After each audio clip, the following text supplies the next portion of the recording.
दूरी बैहा बना दे हे बोले यार के मोला। दूरी बैहा बना दे हे बोले यार के मोला।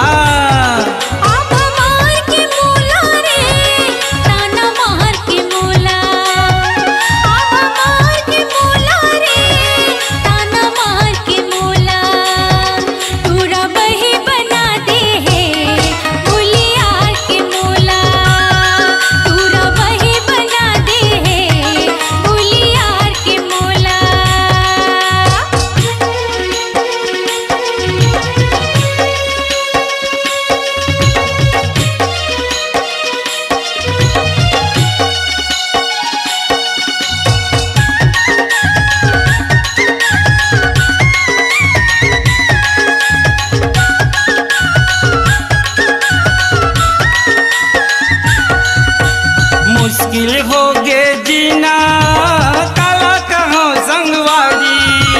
नहीं सुहावे मोला घर अंगना फुलवारी। नहीं सुहावे मोला घर अंगना फुलवारी।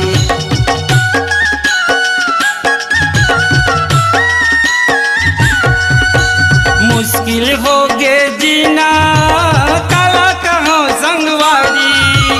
नहीं सुहावे मोला घर अंगना फुलवारी। नहीं सुहावे मोला घर अंगना फुलवारी। मुस्कुरा के मोला वो आँखी मार के मोला। मुस्कुरा के मोला वो आँखी मार के मोला।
दूरी बैहा बना दे हे बोले यार के मोला। दूरी बैहा बना दे हे बोले यार के मोला।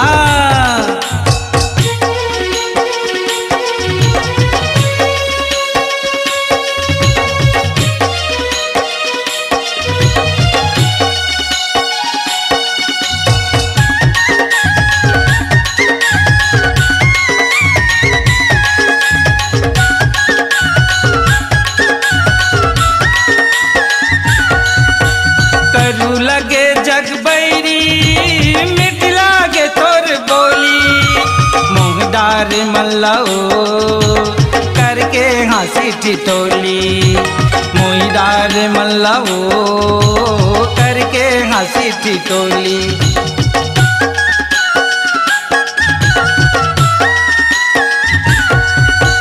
करू लगे जग बैरी मिट लागे तोर बोली। मुँहदार मल्लाओ करके हंसी ठिठोली। मुँहदार मल्लाओ करके हंसी ठिठोली। गुदगुदा के मोला रे हुचहुचा के मोला।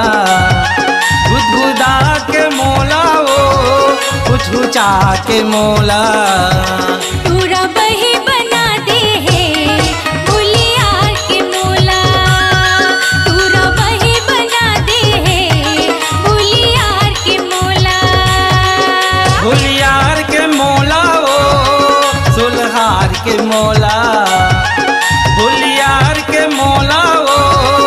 सोलहार के मोला तोरी बैहा बना दे हे भोले यार के मोला तोरा बही बना दे हे भोले यार के मोला तोरी बैहा बना दे हे भोले यार के मोला तोरा बही बना दे हे भोले यार के मोला।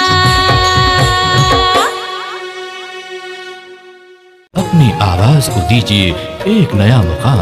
डिजिटल रिकॉर्डिंग की दुनिया का जाना पहचाना नाम स्वरांजलि, जहां गूंजती हैं ध्वनियां अपनी माटी की सौंधी सुगंध के साथ। छत्तीसगढ़ी संगीत के विविध रंग जो पहुंचाते हैं पूरे प्रदेश में डिजिटल रिकॉर्डिंग के संग। स्वरांजलि स्टूडियो, नेमीचंद गली नंबर 2, गंजपारा, रायपुर।